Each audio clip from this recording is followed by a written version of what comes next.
Have you ever attempted to watch the traffic? Have you ever tried to follow the tide with your eyes? That chaotic existence that follows no rules, has no leader, and does not belong to no tribe? Or do you find yourself running after the cars, swimming away from the current, and putting on your fighting face every day just to get by?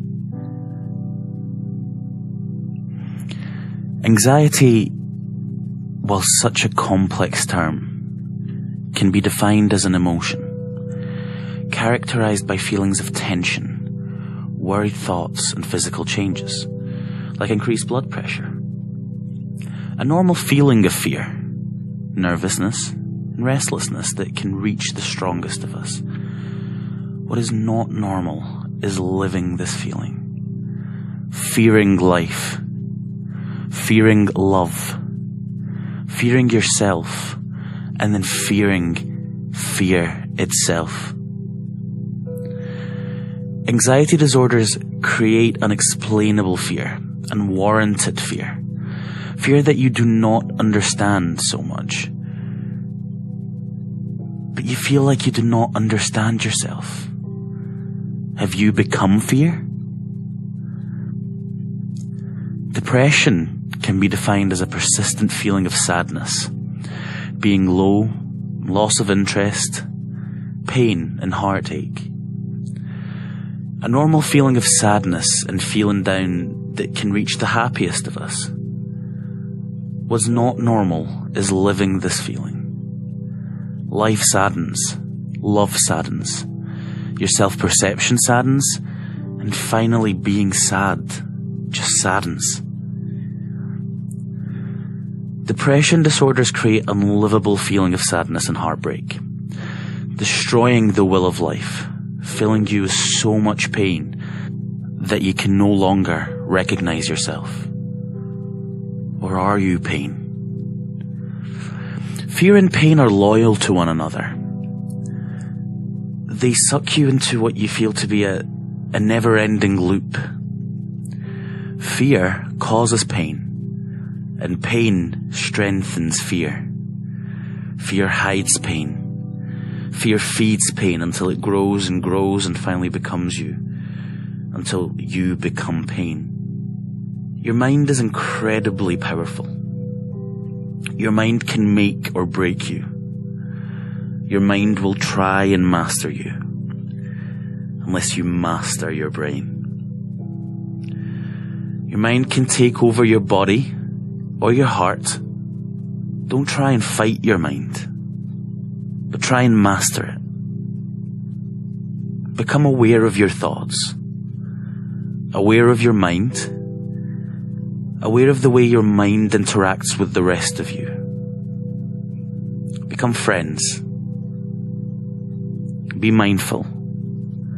Be aware. Be in peace. Welcome to episode 2 of Mindful Self-Indulgence. So before I go into today's episode, I just want to give a huge shout out to everyone that's listened to the first episode. I remember before putting this episode out, I had a conversation about it to a couple of friends, and I mentioned that if 3, 4, or 5 people listen to this podcast, I would be very happy. The idea that someone's willing to take this journey with me and give me an hour of their time once every 2 weeks is just amazing.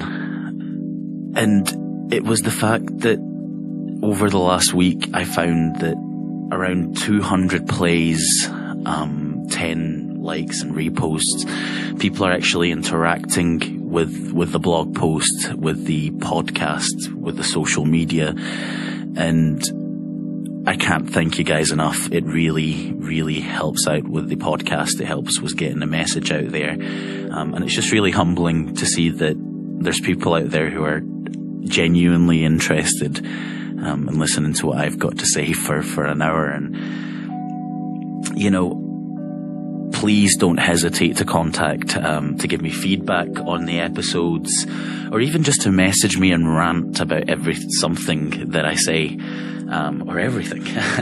I'm not a professional. I'm not someone who studied psychology on a professional level or on a university level for years. I'm just someone who's really wanting to take the journey of understanding my own self and indulging within myself, and just getting to know why my brain seems to think in certain ways and behave in certain ways. And it's turned into this magical journey into my brain, and listening to so much stuff that I wouldn't have imagined. A lot of it does make sense. A lot of it you do sit down and it just makes a lot of sense to you. But that's really mostly it. So that takes me to another point, that when you guys are listening to this podcast, please don't take everything that I say for, gospel, because it certainly isn't. A lot of the information that I give, or the chats that we have, the stories that I try and explain things are ones that mean a lot to me, are ones that have served my personal journey. And as much as there's so many similarities between us as human beings, we do all live different lives. We've all faced different experiences. We have different pains and look at ourselves in different ways. You have to know how to indulge within yourselves. And this information really is just hopefully something that you guys can take and maybe apply to yourselves. Maybe there's people out there who have a very similar journey to mine, where they can react or feel what I say a bit more than others. So yeah, definitely don't get too angry if I say something that doesn't sit well with you, because this is such a sensitive topic. When we talk about psychology and mental health and mental illness, it's an incredibly sensitive topic that changes from one person to the other. So, take what I say with a pinch of salt. Research yourself, and please don't hesitate to correct me. Like I say, we're in this journey together, and I'm here to learn as much as maybe anyone else is. So, yeah, please don't hesitate to message me, correct me, interact, or just send me a message, let me know how you're doing. I'm not saying that, I'll always be available to sort of reply to that message, but if you're wanting to use the pages and the social media pages as a place to just vent, rant, ask me a question, or maybe just tell me something that happened to you that's similar to the topic, or just something at random. If you just want to vent, there's absolutely nothing wrong with that. There's absolutely nothing wrong with just not being okay. Just know that much of the time, myself, many people that are listening, many people all over the world are feeling the exact same way.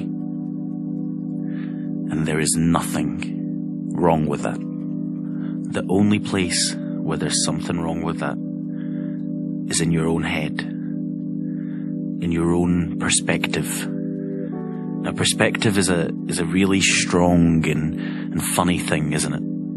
Because perspective can be tricky. It can lie to us. It can put things in our head that aren't necessarily true, but they really, really seem to be. And perspective, like many other things, can be linked to psychology, especially to the cognitive psychology perspective. But before we can go into cognitive psychology, which is really the essence of our topic and what we're going to be exploring over maybe the next 3 or 4 episodes, I want to take a closer look at the 7 perspectives of psychology.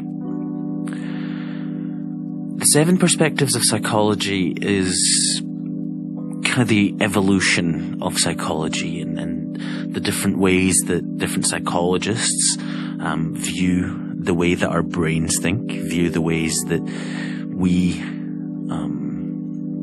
deal with each other and our behaviours. And it'd be really interesting to take a look at all 7 of them to further understand how psychologists would explain our behaviours and why we act in certain ways. And our, I wouldn't say impulses, because impulses are kind of looked at as things that are just there, but definitely our reactions, I would say, more than anything else. Now, the first perspective is the psychodynamic perspective. The psychodynamic perspective is a fascinating one, because it's very taken and influenced from the work of Sigmund Freud. And he is a man of very, very strange analogies, a man that many psychologists have been very conflicted about his work.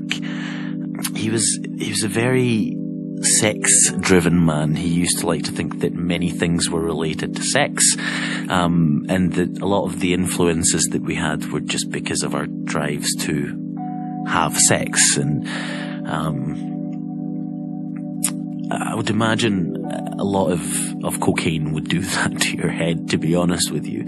But again, it's different times, and the very important thing to remember is that whether you agree or disagree with Freud, he was one of the very first people to really ask the important questions. And from that work, we were able to kind of, agree, disagree, find out new things. It's really what science is. It's just building off each other's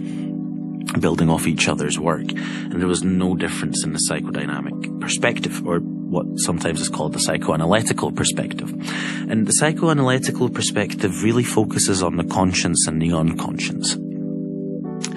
So when we talk about the conscience and the unconscious, your conscience is what you're aware of all the time, like your name, the people around you, where you are, just things that are constantly in your head, things that you are thinking about, things that you are aware are there. On the contrary, on the other hand, the unconscious is things that you have pushed so deep into your mind that we call it now the unconscious. If you think of an iceberg, it's really like the tip of the iceberg is what shows, but we have so much unconscious memories and thoughts and desires that we like to push down for many reasons. Whether we don't like to have these desires, whether we don't like to have these thoughts, whether our societies don't accept them, and so we'd rather see them in a certain way. But our unconscious certainly is something that is very important and plays a really big part of our life. And so Sigmund Freud tried to say, and many other psychologists actually kind of went off that to kind of say, well, it's not all about sex. There is definitely an unconscious, but there's more that drives us than, sex. Whether it's motivations to grow, whether it's motivations to deal with moods. And we talked about motivations in our last episode, and I would kind of recommend to maybe go back and listen to that if you haven't already. Because the whole point of our motivations is it's our desires. And a lot of what our psychology, or why we tend to do certain things, is motivated or is linked to our motivations to fulfill our desires. And when we talked about the hierarchy of desires, the physical needs, and then the need to belong, and then the need kind of keeps moving up until it's your self-actualization. And a lot of the perspectives that we're going to talk about link back to your motivational needs and your motivational hierarchy and your hierarchy of desires. But going back to a psychodynamic perspective, the point there is looking at your psychological breaks, or not really breaks, but your psychological actions and your behaviors are mainly motivated by your role of the unconscious mind.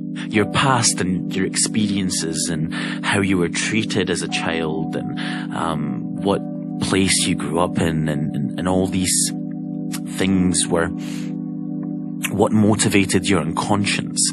And it was always your unconscious that would come out and deal in a certain way before your conscience does. I think, well, when we talk about that, it's mainly in certain scenarios, certain moods, certain feelings. But when we talk about things like anger, for instance, a lot of the time when you throw a tantrum, when you go really angry, or when you're not thinking very straight, it's your unconscious mind that takes over. When you dream, very similarly, the same thing. When you're playing a game, you're playing a video game, or just even a normal game, again, your unconscious mind takes over. The things that you would have experienced or went through will kind of mark the road that you're going to take. If you sit and think about that for a moment, the things that you went through as a child, the way your parents dealt with you, the way your teachers dealt with you, does that lead to things that you do right now? Do they lead to certain fears? Do they lead to certain hobbies or needs for a career? Are you really aware that you're wanting these things, or are these things that your unconscious mind are just taking over? Do you address what your unconscious mind is asking for? Many interesting questions to think about there while we're kind of talking about this. And what Sigmund Freud did is that he split our personalities into three. So you have the id, the ego, and the superego. Now, your id is basically your very, very unconscious desires. It's your thoughts that you don't want anyone to know you're having. It's the desires that you don't want anyone to know that you're having. It's the dreams that are really strange and don't mean anything. It's a time that your brain just kind of wanders away, and you have to kind of pull it back because, hey brain, what the hell are you thinking? Why have you went there? That this isn't me. And the thing that says to you, this isn't me, and regulates, is your ego. Your ego is really your regulator. It takes the reality of especially where we're kind of living right now in our social reality. Political correctness is a huge thing in our time now. And it takes that reality, and it takes the aspect of where you are, what can you say, what can you not say, and implies that into what you actually need and what desires you're going to go for. It prioritizes. It tells you that, no, I'm actually only capable of doing or achieving this desire, and I'm only capable of achieving it now. So when you think that when you were a child, you were mainly in your id phase. Whatever you wanted it now. You wanted it in a certain way. And, when you're a kid, it's more acceptable that you get these things. However, when you go into your adult stage, your ego starts to take over, and you start realizing, actually, no, I can't get this now because of this reason. And people around you will also start to tell you that. You start realizing that this is now your reality. You can't throw a tantrum every time you don't get something that you want. The third aspect is your superego, and the third aspect really looks at your ideal self. Who is it that you want to be? Who is it that you want to be seen as? And it's the polar opposite from your id. Your id's just your natural instinctive desires, and your superego is completely motivated by society, by place, by culture. Your superego is just all about who you want to be so much in your head, not who you really are. And your ego is, like I say, is your regulator. It's what sits there in the middle and goes, well, you can't get this id. And superego, you need to chill down a little bit. And It tries to get that realistic, getting your desires, but getting them at the correct time, the right time. And it's a very interesting fight that goes inside you.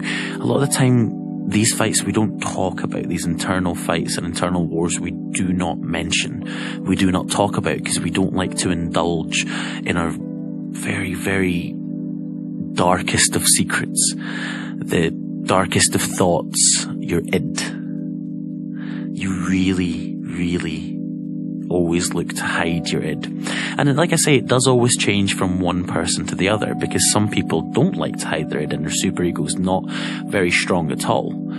You know, whatever they want, they just seek to have it now. But again, we look at their unconscious mind, and what is it that turns you into this person? Is it your reality? Is it the fact that you get what you want straight away? Or is it the fact that it's not just who you are? Again, really interesting questions to think about. And it's always interesting to think of these questions when you're there at that moment, when you're having those desires. You know, you don't have to push them away. You don't have to treat them like they're the worst thing in the world. They're a part of you. They're psychological. They're there. However, your ego needs to be strong enough to be able to keep you in your present, in your reality. Not this ideal person that you need to be. Not the person who doesn't live within a society. Because you do. Your actions a lot of the time do affect other people around you. And it's just good to be aware of that. It's good to be mindful of your actions and what they do to people around you. So we would call that your psychodynamic perspective. I mean, when you look at the aspect of superego, a lot of the time, the psychodynamic perspective, a lot of the time you'll realize that when your ego doesn't give your id or your superego what it needs, when it compromises in a way that one of the other personalities doesn't like, you realize that you punish yourself. And there's many ways that you tend to do that. You can do that by reaction. You know, you can react by just going absolutely crazy, or by locking yourself up, by repression or denial. Saying, no, that's not true, I don't do that. No, that's not, I don't actually have these thoughts. No, I didn't come in late because I didn't want to. It was because, it's treating me badly. It's not because I don't like the job. It's because this job, this specific one, is treating me badly. You run away from what you actually want. Regression. We find that in some people, when their ids, or whether they live in societies where their superegos are trying to really, really take over, because again of societal pressures or internal pressures, some people regress and they go back to lower or younger ages, younger mindsets, when they go back to being kids, and that's all they want to do. Or in their spare time, that's all they want to do. They want to act like kids. They want to behave like kids. And we have seen, there are many cases of that psychologists are looking at to understand why. But this has been one of the reasons that it is linked to. That your egos aren't in complete harmony with each other, and thus they tend to punish you. Your anxious brain tends to punish you for not accepting that you have these egos inside of you, and that you're not happy because you're not getting what you want. Rationalization. Rationalization is one that we're very much all guilty of. Rationalization is where you say to yourself, it's very similar to sort of your repression. But you repress and you deny, and then you rationalize by saying, no, it's not that I wasn't motivated to do that today, it's just that today wasn't a good day for me. It's not that I'm not a bad person because I have anxiety, it's that people are just complimenting me. It's not that I didn't want to touch this person or hurt this person. It's not that, it's because they made me do it. So you start to rationalize your actions in ways that aren't correct and aren't real. Psychodynamic perspective is really one of your most interesting and fascinating ones, but at the same time, it's one of the ones that there's most conflict. I mean, we can talk about it for ages. And before I move on to the next perspective, one of the very fascinating aspects that I find about psychodynamic perspective is the collective unconscious. The collective unconscious is, I would believe it to be a theory that you can either believe in or not believe in. But there has been some experiments that have looked at the collective unconscious, and some people call it energy. You know, some people say that I'm going to put out good energy, and when a lot of people put out good energy, good things happen to you. When a lot of people put out bad energy, bad things seem to happen around you.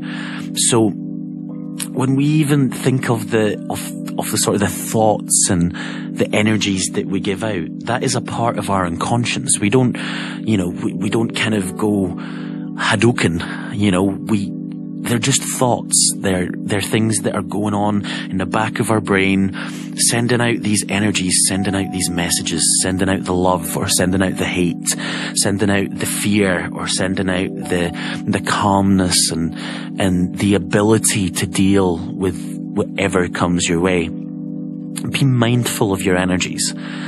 It's very important. It really does affect people around you. Some people are more prone to energies than others.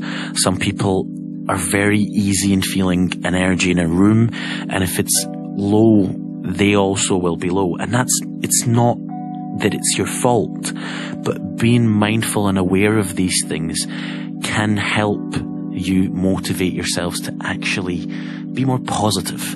Just knowing the effect that you have on yourself, knowing the effect that you have on other people, can be very, very strong in just pushing you or just allowing you to know yourself a bit better and realize your actions and your thoughts and your feelings and your moods much more, becoming master of your own self.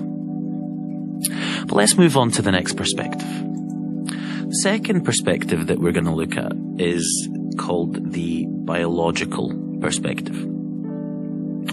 Now, as you can kind of guess from the name, the biological perspective looks at you in the sense of you psychologically feel or deal with certain things because of your biology. So you are feeling this way because your biology isn't correct. It's not 100%, and that's why they tend to usually focus on the alteration of biology through things like drugs, hard labor, things that would alter your normal state or your perfect biological state, things like not eating, not drinking. How do they affect your psychological state? And it usually, again, it's scientific experiments that look at parts of your brain and how they react in certain way when certain things happen, when you're going through certain scenarios, when you're going through certain experiences, whether they are positive or negative. Again, when you problem solve, when you get up, when you feel motivation, how does your brain react? Is that altered by things like labor, positive or negative sort of drug inductions, legal and illegal drug inductions, and how does that affect your psychological state? So your biological perspective is very factsy. It's very, this is because this is. It's 1 + 1 = 2. It doesn't really look at why these things are happening in terms of psychological things have led to a psychological problem or a psychological behavior or an action. It looks at biological reasons as to why you're feeling a certain way or why your psychology Is it weak? Is it broken? Is it very strong? Is it very aware? And these things they've never been completely related to one or the other. You can't say that 100% things happen because of your biology. You're feeling down because you've eaten a certain way, but there is a lot of knowledge as well that we're getting now that your biology does definitely have something to do with your mental health. When your diet isn't very good, you're not gonna feel very great. When you're not physically well, your mental health isn't gonna be very great either. One thing that I have personally found is that one of the best things to do is to shock your body. So things that I tend to sometimes do is things like intermittent fasting. So I don't eat until maybe 3-4 in the afternoon. And what I'll do is I'll work out before that. I'll go on a walk, I'll go on a run, and I'll only drink water. There's no foods, there's no sugars, none of that stuff's going into my body because it's not needed. It's just what my body's used to. When I get up and go for a walk or go for a run, which I should be doing more often than I am, but when I get up and do that or even lift some weights, it shocks my body because my body's used to getting up and sitting on the computer, whether it's doing work or sitting on the couch if it's a day off, and shocking my body makes my brain just a little bit more sharper. I would consider myself a creative person. Most of my work, it's either creating content or kind of thinking of customer experiences and interfaces and things like that, and management. And I can't do that if I get up in the morning and just sit on the chair or sit on the couch. My brain just seems to go, well, I'm too comfortable. I'm not bothered. There's no motivation. There's nothing different. It's the same thing over and over and over, and it just goes into your autopilot. When you're creative, you can't have your brain going into autopilot. You do need flow.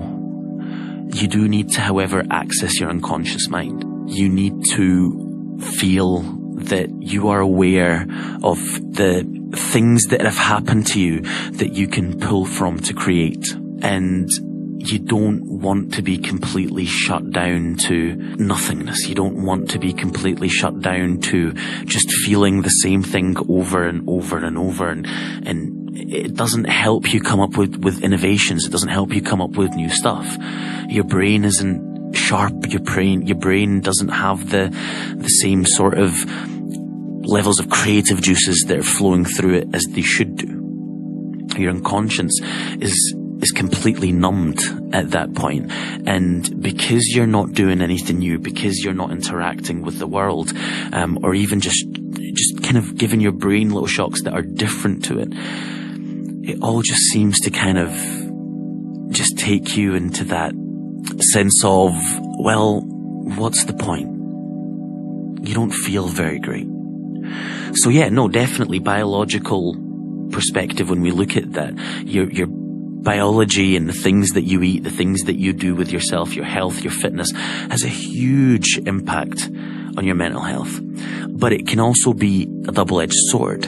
A lot of the time, your mental health can have a great impact on your biology. A lot of the time when you're feeling better, when your brain and your mental health is on top notch, you're more liable to, a lot of the time, I've seen a lot of people say that when they're happy, they tend to lose weight.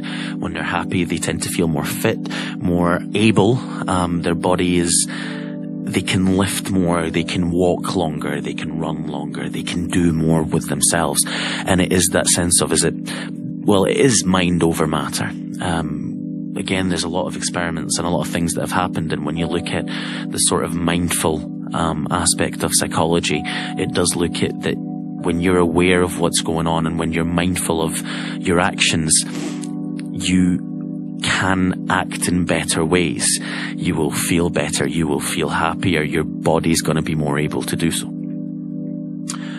So it's interesting to look at that perspective and I just want to point out before I move on to the next perspective that there's a huge difference between mental health and mental illness. Mental health is like your normal health, your physical health. There's not much different from that. I had a friend not too long ago ask me if, because I am someone of a lot of anxious feelings, and I do go through a lot of notches of depression, and I would kind of consider myself to have mental health issues. They asked me if, I don't have any mental health issues. Is there any point of me meditating, or is there any point of me talking to someone or seeking therapy? And yes, when you're taking care of your physical health, you're not going to take a shower and go out naked into the freezing cold. You're still going to dress appropriately in cold weathers. You're going to ensure that you don't do the things that will get you ill. It's just called taking care of your health. You go, you work out, you become fit, some people will take certain enhancers or antibiotics or supplements to ensure that their body doesn't get to the point that they're feeling physical stress. So I don't understand why you would look at your mental health any different. You need to always be working that your mental health is being looked after, that it's becoming a better thing. And that's much different than mental illness. When you're ill, you're just ill. When you have mental illness, that means that you're living in that constantly. You're trying to take yourself back to at least the point where you can even begin to take care of your mental health.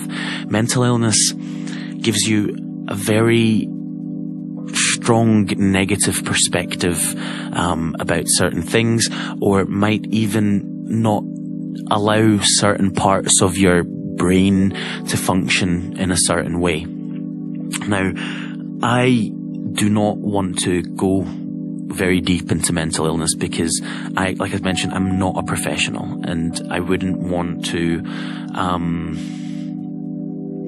offend someone by talking about something that I don't understand.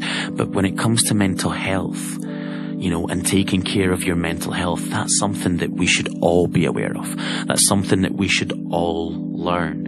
And it's always and always has been beyond me that that's not something we get taught about in school, that our parents and our teachers tell us about, that there is now, but there's no clubs and there's no parties and things that you can go to and take care of your mental health, learn how to take care of your mental health, as there is with many physical things. So like I say, it's beyond me how that's the case, but it just seems to be where we're at, but like I say, there is a lot of positive steps that are being taken towards understanding our mental health more, and I really wanted to point that difference and kind of make sure that we're aware of that difference of mental health and mental illness. Mental health is something that anyone can take care of. Mental illness it's an illness. Like a lot of physical illnesses, it needs a bit more work, it needs a bit more effort, but like all physical illnesses, a lot of people have broken through them to do amazing things. So the perception of them being something that'll keep us back isn't true. We can work on them. We can train our mind and train ourselves, like we train our bodies to deal with things in much, much better ways and become the person that we want to be. Looking at the next perspective, it's the cultural perspective. Now, it's not difficult to explain what this perspective is. The cultural perspective is basically that your psychology is directly related to the culture that you've grown in. So it's very related to stereotypes. If you think that people will say, well, if you're of this ethnicity, ethnicity, or of this color, or of this culture, then your psychology is going to be related to that. You're going to think in a certain way. You're going to act in a certain way. That's not very true.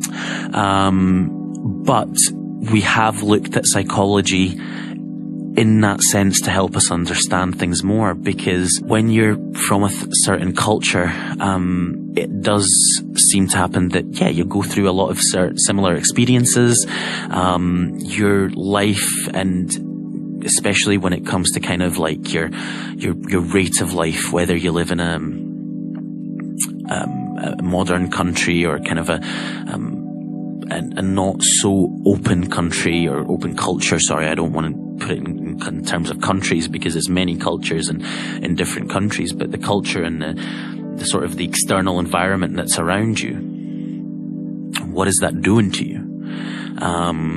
Is that affecting the way that you think? Is that affecting the way that you deal? I mean, we do see it, but there's nothing to say that you can't break away from that as well. There's nothing out there to say, no, we can't break away from our cultural stereotypes. And you see it so much in people that just completely break away from their cultural stereotypes, are nothing like their cultural stereotypes, because we are the master of our own head and a master of our own psychology. But it does happen that in general, you are going to see certain psychological tendencies and psychological behaviors due to your culture or the environment that you're in and what you see on a daily basis. The next perspective would be the evolutionary perspective. Now, the evolutionary perspective really just mainly looks at your instincts. And we mentioned that in the last episodes when we were talking about our motivations. Are we motivated by our desires for, I want to eat, so I'm just gonna, before it was just, well, I'm gonna eat, so I'm just gonna kill. Now we're moving into time where, we've evolved into our desires and our psychology isn't just, I want this, so this is going to happen. It's not that our psychology is completely based off our impulses.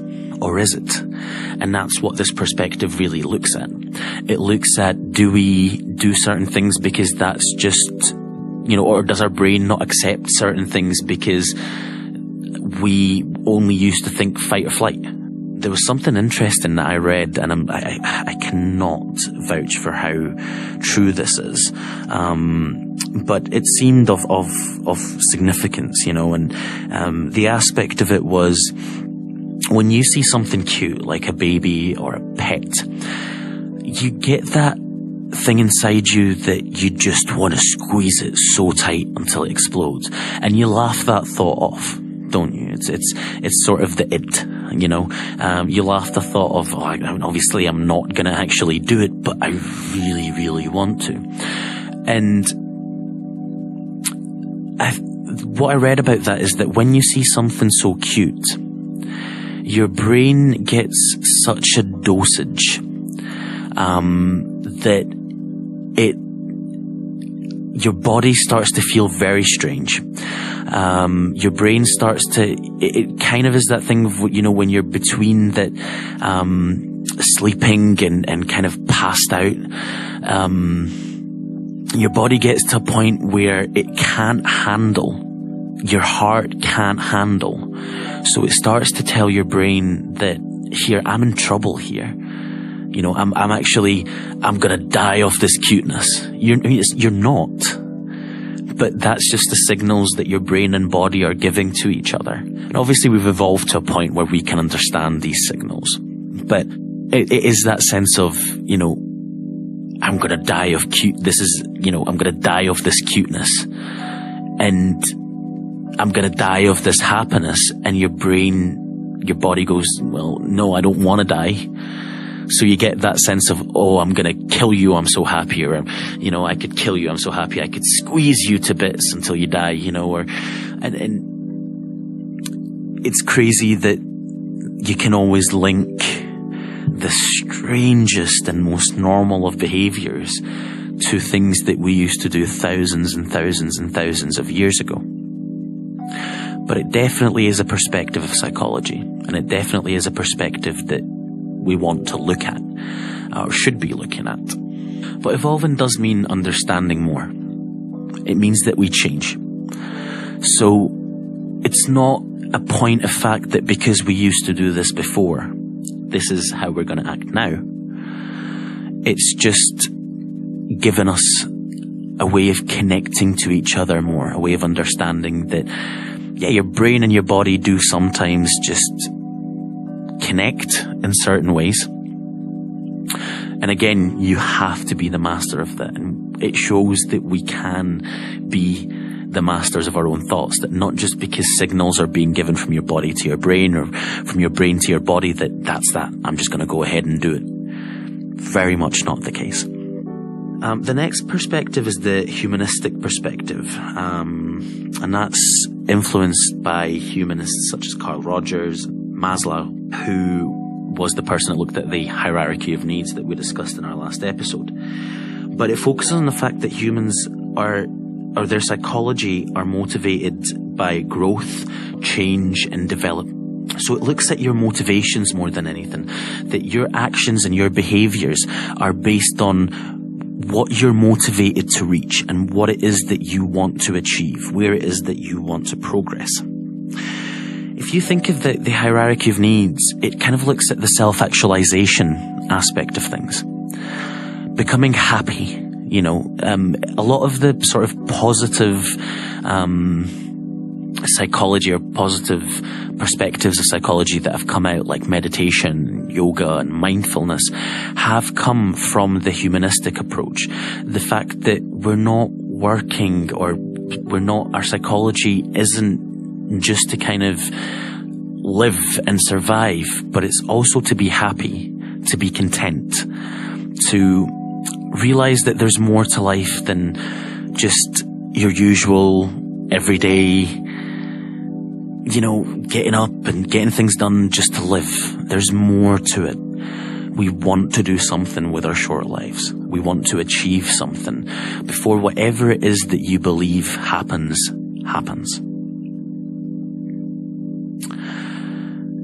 Now, the two final perspectives of psychology are the reason that we've kind of went into this.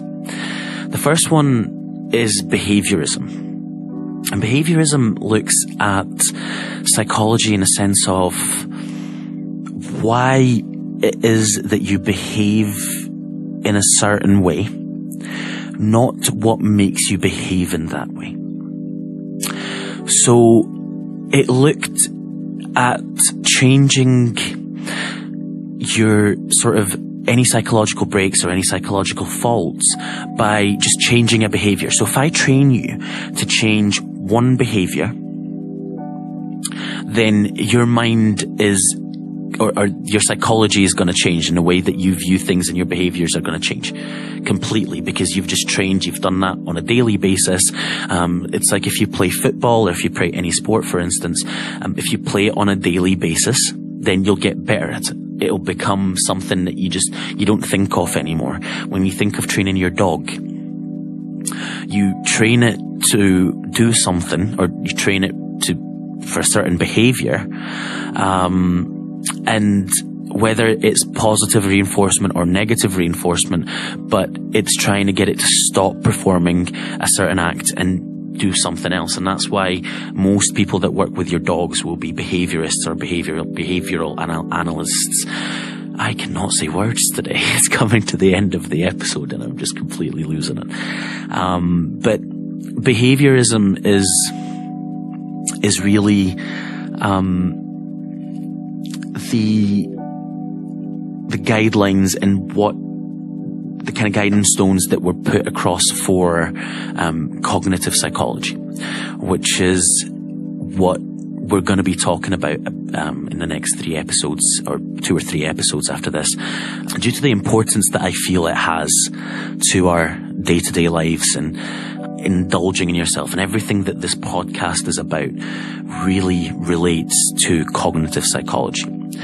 Cognitive psychology is the perspective that looks at your processes, or the processes of your mind.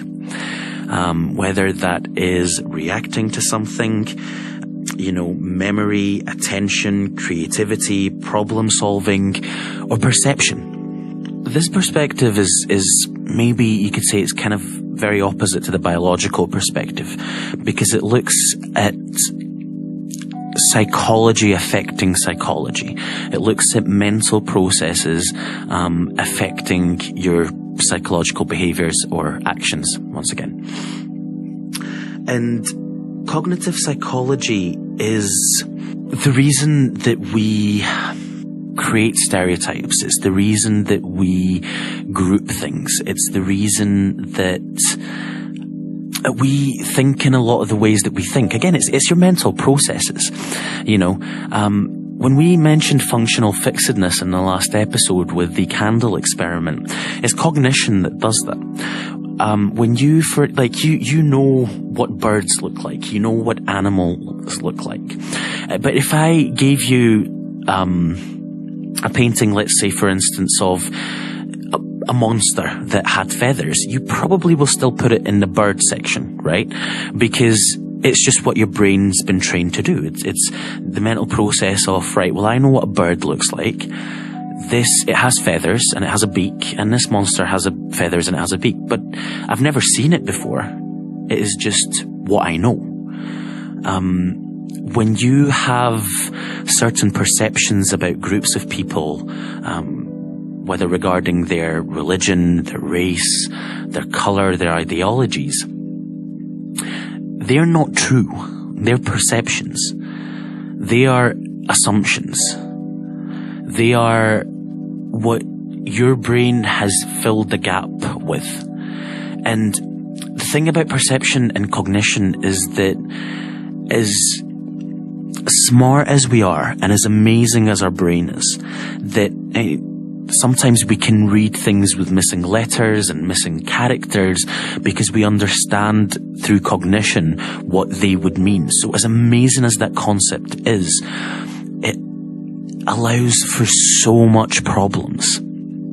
It allows for so much assumptions and wrong assumptions and perceptions about things that you usually wouldn't have. A lot of the time it's linked to anxiety, because you would sit there and think, for instance, your boyfriend or girlfriend are late from work and they haven't called you, and you usually do, right? So because your brain is used to the fact that they will usually call you, your perception of them not calling you is, oh God, something's happened.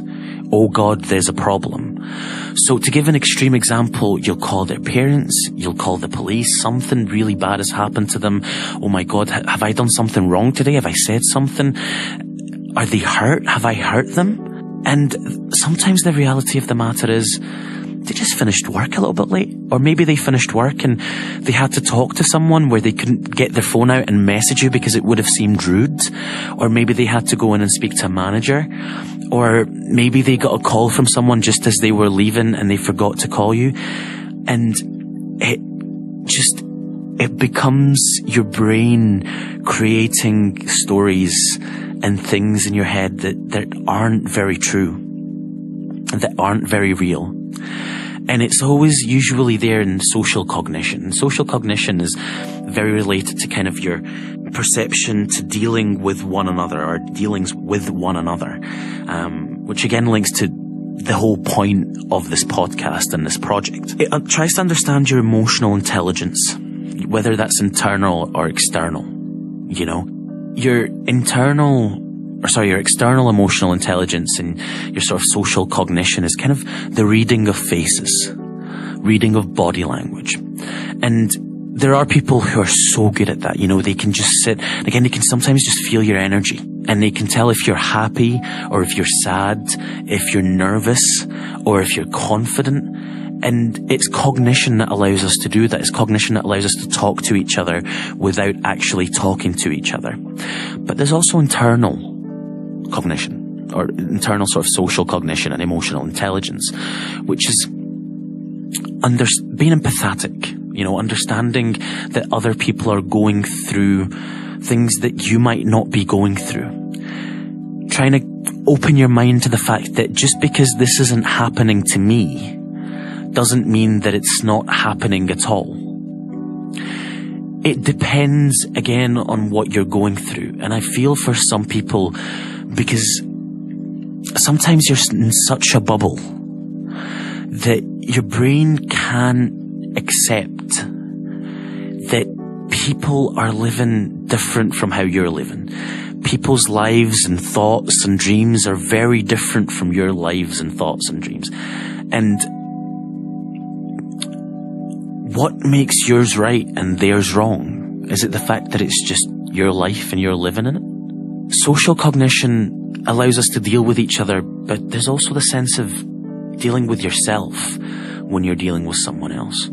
All the time we get angry or upset or wish we can go back in time and change how we've dealt with one another, change how we've said things, or wish we've said something different, or wish that we were different people or were different in that sense. What allows that to happen? What looks at that? Now that's a big topic, and I think we should leave it here for this week's episode. Next week we will come back with part 2, Intro to Cognitive Psychology part 2, and we'll be focusing more on social cognition, external and internal. We want to be focusing on, I want to look at CBT, cognitive behavioral therapy, and kind of mastering your thoughts, being aware of what they are, where they are, and taking that time to kind of challenge your thoughts, challenge your feelings. Because a lot of the time your feelings, your thoughts and your perceptions are not kind to you. They don't give you that happiness and that sense of, what you want. Words fail me here. Words really, really fail me in what it is that I'm trying to achieve, what it is that we're trying to achieve. But it certainly is something. Whether it's peace, whether it's happiness, whether it's belonging, if it makes us happy, if we're taking care of ourselves by doing so, there's nothing wrong with that. So I'm going to leave you guys here. A lot to think about. But just something that I want to start doing at the end of the episode is just a minute of just a chat. Just close your eyes. Take a very deep breath in. And I want you to be aware of your surroundings, the seat that you're sitting on, or if you're standing, where your body touches a seat or touches the ground, whether your feet are touching the ground, whether your butt is touching the seat, whether your shoulders are tense. Are they raised? Check your breathing. Are you breathing through the lungs, or are you breathing through your stomach? Are your legs shaking? You don't have to change anything. You just have to be aware of it. But if you do, try and just take deeper breath. Try and relax your shoulders. Try and move your breathing from your lungs to your stomach. Maybe just by counting your breath. 1 in, 2 out.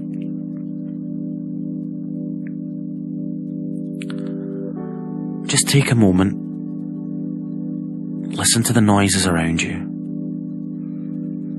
Feel your body and yourself interact with your physical surroundings.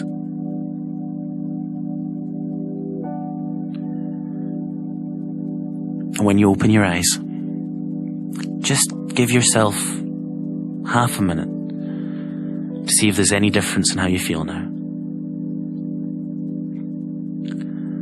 So until next week, or 2 weeks, I'll leave you guys in peace. Take care of yourselves. Be kind to yourselves. Be kind to everyone around you. Be mindful and be aware.